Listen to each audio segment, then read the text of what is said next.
Ani haleela Iraan irraa raawwateen booda Israa'el deebi'a kennitu dhaadachaa turte. Ministeerri muummee Israa'el Benjamin Netanyahuun Iraan gocha onkololeessa tokko Israa'el irraa raawwatee fi gatii guddaa baastii jedhe ture. Dhiyeenya kana immoo dookumentiin karoora Israa'el Iraan haleeluuf qopheeffatee miliqee ba'uun dubbii guddaa ta'e.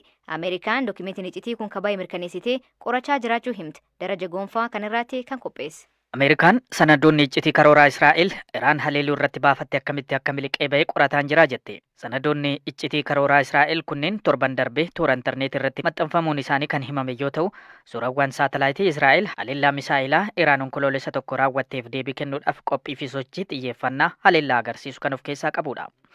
Sanadoonni kunneen iccitii olaanaa ta'een kan mallatteeffaman yoo ta'u, gamtaan basaasaa biyyoota shanii kan US, Britain, Kanaadaa, Niwuzilaandii fi Awustiraaliyaa quba qabaachuu akka oolle michuu BBC kan ta'e CBS gabaaseera. Torban hedduuf Israa'el haleellaa misaa'ilaa Iraan irratti raawwatteef akkamittii fi yoom deebii akka kennitu eegamaa ture. Israa'el haleellaa sirrii fi dinqisiisaa ta'e akka fudhattullee dhaadataa turteetti. Sanadni iccitii lama ejensii basaasaa ji'oospeesii biyyaalessaa Ameerikaa fi ejensii nageenya biyyaalessaa Ameerikaa irraa bahuu hin oolle jedhamee shakkamu jimaata darbe miidiyaa Iraan waliin walitti siqu irratti maxxanfamaniiru. Afayyaa'ii mana maree bakka bu'oota uummataa fi miseensa koongireensii sadarkaa olaanaa kan ta'an Maayik Joonsan dilbata darbe CNN'tti akka himanitti iccitiin kun ba'uun baay'ee yaaddessaadha. Himannaa cimaan tokko ka'aa jira. Qorannoon gaggeeffamaa jira. Yeroo muraasa booda waa'ee kana ibsa nan argadhaa jedhan miseensi mana maree kun.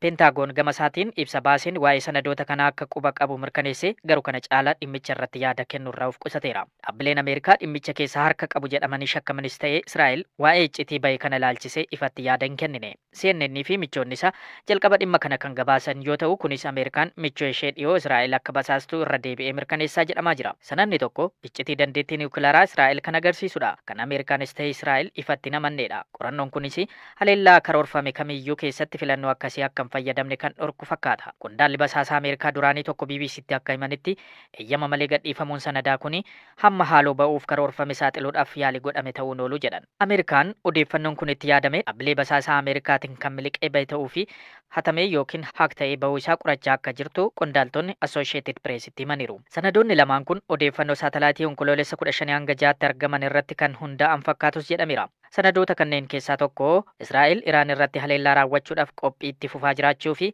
humna waraanaa guddaa gaggeessuudhaaf qophii taasiftu kan qabate ta'uu dhaabbanni oduu Reuters gabaaseera. Sanadi lammaffaan ammoo Israa'el humna ittisaa isheetiif qophii meeshaalee waraanaa ijoo fi sochii dhoksaa Iraan irratti haleellaa raawwattu akkasumallee haleellaa diroonii dabalate kan of keessatti qabateedha. Taaf gurgurtaa akkasumas maallaqa nam tokkirraa gara biraa dabarsuu fi malli dijitaalaa addunyaa irratti waan bubbulta'ullee Itoophiyaatti tajaajilichi guddachuu kan eegalee waggoota lamaan as. Keessumaa tajaajilli dhaabbatni Itiyoo Telekoom jalqabsiisee fi Teleebir jedhamuun beekamu Itoophiyaatti mal dijitaalaa maamiloota hedduu daddabarsa birrii nootii irraa bilisa ta'e jalqabsiisuun adda durummaan kan eeramu. Mootummaalleen malli daddabarsaa karaa dijitaalaa kuniin akka babal'atuuf seerota dirqamsiisan hojiirra oolchaa jira. Jiraattu magaalaa Finfinnee kataate fi maqaan isaa kan ibsan kan gaafatte yaada BBC kenniteen tajaajilli daddabarsa maallaqa karaa dijitaalaa kun erga eegalamee baasii fi yeroo qaamaan bankii deemuuf gaafatu akka hambiseef dubbatti. Am garuu tajaajila jechuun irraa kutuu dubbatti. Haalli sanaan gallanaaf iyyuu garumaa inni daddabarsa maallaqaa moobaayil baankiitiin gaafa fayyadamu baankiin sarviisii dabalataa maallaqa muraasa irraa kutaa jira. Dhiyoo kana jalqabe garuu. Sistamni isaa haalli hojii isaa maali akka ta'e garuu ditteelanii naan galle garuu gata kanas gaafa goonii utiliitii maalis kana gaafa kaffallu nurraa hir'atu. Amma maallaqni sun nuti daddabarsinu guddachaa gaafa deemu kan isaan nurraa kutanis dabalama deemu. Duraan immoo humna nurraan kutu sarviisii jedhee wanti nurraa kutu hin jiru ture kanaan dura. Fakkeenyaaf ani guyyaa 3 dura qarshii 3,000 dabarsee qarshii 10 irraa kuteera. Atoo nama fakkeenyaaf 20,000 waan ta'e dabarsee immoo ammasuma birrii 20,025 jecha dabalaa deema. Baalaansii keenya irraa hir'atee argina. Malee sababa kanaafidha kanadha jedhamee wanti nu beeksisan hin jiru homtuu. Hin beekamu parsantiin isaa tamam akka ta'e amma fakkeenyaaf naan galte. Ogeessi dinagdee fi maamil tajaajila bankii dijitaalaa ta'uun kan himan obbo Asfaw Mul'ataa gama isaaniin mootummaan bankiilee tajaajila kennan kamirraatti VAT dhibbeentaa 15 akka dabalan waan godheef maamilii tajaajila kana kaffaltii dabalataa gaafatamuu ta'ee jedha.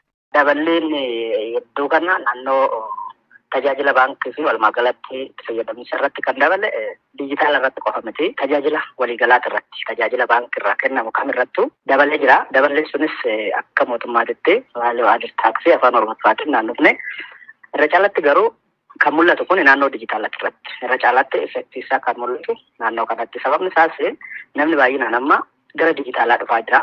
inni kun akka sirriitti mul'atu taasisee tarii akka fayyadamaattis akka ogeessatittis gaafa laallu rakkoon kun immoo gara imaammata dijitaalatti deemuu keenya sana faallessuu danda'a. Yoo laaltee jiraatte ani fakkeenya fayyadamaan ture parsantii 15 dabalata normaalee kun tokko inni kun maal uume namni koostii dabalataa akka baasu taasise. Lammaffaa immoo nuti gara dijitaalatti deemuudhaaf kaayyoo qabanne sana immoo gara duubatti harkisuu danda'a. Kunis immoo maamila diskareej gochuu danda'a yaada.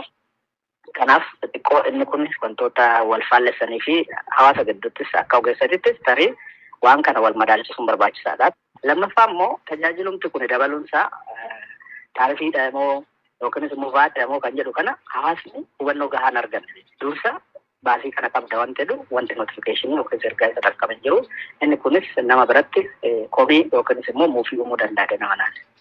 Obbo Maarid Tulluu ammoo ogeessa Industirii Baankii fi xiinxala dinagdeetti akka isaan jedhaniiti kaffaltiin dhi'een kanaa fayyadamtoonni tajaajila baankii dijitaalaa kaasan kallattii mootummaan taariif tajaajila kennamuu dabalirra kan maddee jedhu. Tajaajila karaa dijitaalaa baankileen kennan irratti taarifii fooyyessaniiru. Mootummaan tajaajila kennitan kamirrattu iyyuu yookaan immoo saarvis chaarjii gatii kaffalchiistan yookaan galii guurratan kamirrattu iyyuu baatii naagashaa kan jedhudha kan daayirektiivii baasee baankilee hunda ajajee. Tajaajila baankileen kaffalchiisan kamirrattu iyyuu dabalataan immoo parsantii 15 mootummaadhaaf funaananiitti mootummaadhaaf galchi jechuudha. Keessumattuu tajaajila dijitaalaatiin wal qabatee ammoo biyya keenya keessatti tolaadha kan kennamaa ture. Maaliif jennaan uummanni biyya kanaa tajaajila dijitaalaa akka baraniif kan jedhu.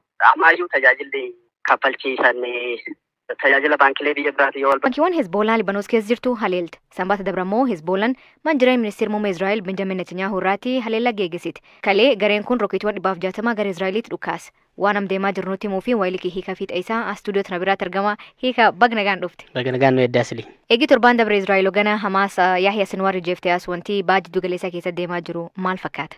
Yoo laalte wanti baa giddu galeessaa keessatti deemaa jiru amma gara sadarkaa biraatti waan ce'ee fakkaata. Erga hoogganaa Hamaas Yahya Sinwaar ajjeestee booda Libaanos keessatti amma gara sadarkaa biraatti ce'ee jira. Kana dura Hizboolaanis akkuma dhaadataa ture haleellawwan ciccimaadha kan inni gaggeessaa jiru. Akkuma tomma kaaste mana jireenya muummee ministeera Benjamin Netanyahu irratti haleellaa gaggeesseera. Israa'el immoo gama tarkaanfii gara sadarkaa biraatti ceetee jirti. Guyyaa kaleessaa qofa magaalaa Beirut keessatti baankii damee 15dha kan isheen rukuttee. Waggaa darbe gaafa waraanni ka'u muummichi ministeera Israa'el waan dubbatan qabu turan. Nageenya baha giddu galeessaa akka deebi'ee yaaddoo nuti hin taanetti jijjiirraa jedhanii turan. Amma Benjamin Netanyahu namni saayikooloojii isaa hubachuu qaba. Benjamin Netanyahu nama haala ilaalee tarkaanfii yookiin immoo jennoowwan siyaasaa ciccimaa fudhachuu nama danda'udha. Waggaa 20f nama aangoo keessa siyaasa keessa turedha. Biyyoonni lixaa Israa'el akkamittiin akka ilaalan ni beeka. Waggaa tokko dura Hizboollaan akkasuma immoo Hamaas ciccimoo turan. Iraaniin deeggaramu. Israa'el keessumaa keessoo biyyattii keessaa mormiin yoo ittiin kaane hiriirri yoo ittiin cimne umni Netanyahu dhaabuu danda'u hin jiru. Sababni isaa amma erga Israa'el Hizboolaa irratti waraana bante kana dura warri Netanyahu mormaa turan gaazatti waraanni haa dhaabatu jechaanii warri turanii amma itti cimii gaariidha jechaanii jiru kan akka muummee ministeera duraanii Beeni Gaanz faa yoo fudhatan immoo Netanyahuudhaa fi kaka'umsa guddaadha jechuudha. Garamitti deemuu danda'a inni kana booda gara Iraanitti iyyuu deemuu nama danda'udha jechuudha. Kanaaf Netanyahuun waan duubatti deebi'u miti siin jechuu barbaade. Waraanni Beirut yookiin kan Libanoos kun akka dhaabbatu warra US fi warri biraa ar Beirut galanii kunin bu'aa tokkollee qaba jettee yaaddaa? Waa lama agarsiisa kun. Tokko Gaazaa keessatti erga Yahya Sinwaar du'ee carraan mariin deebi'ee eegalu guddaatu jira. Sababni isaa Yahya Sinwaar nama akkamiiti jedhama? Nama rincicaadha jedhama. Yahya Sinwaar amma fedhe lolli amma namni tokko afutti loluu qabna jedhee nama amanuudha.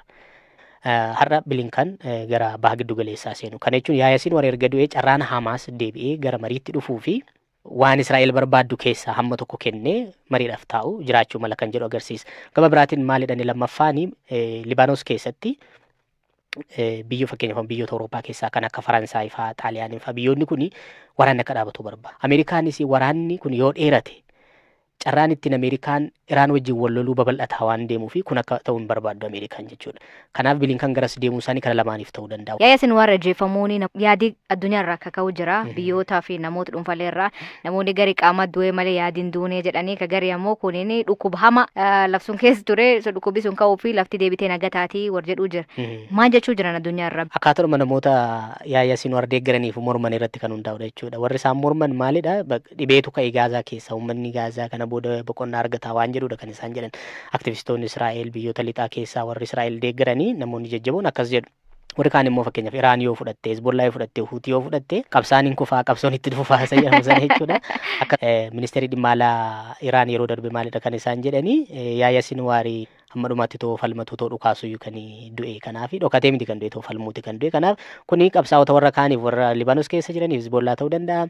Warra baha giddu galeessaa kan akka Iraaq keessa yookiin immoo Yaman keessa warra jiran warra Huutiitiif jajjabina guddaadha kuni kaka'umsa guddaadha kana laalanii hamma dhumaatti qabsaa'uun akka danda'amu Yaahyaa Sinwaar irraa baruu qabu jedhu. Obboleessa isaatti bakka bu'aa jedhamee eegame namni hagamaa maqaan himam jira. Qondaalota odeeffannoo BBC'n argate maal agarsiisa ittaanaa Yaahyaa Sinwaar kan ture nama qondaala buleessadha gameeyyii Hamaas hoogganaa turan keessayyuu Kaliil Alhayaa amma ittaanaa hoogganaa Hamaasidha inni bakka bu'uu danda'a carraan jedhu carraa guddaatu jira.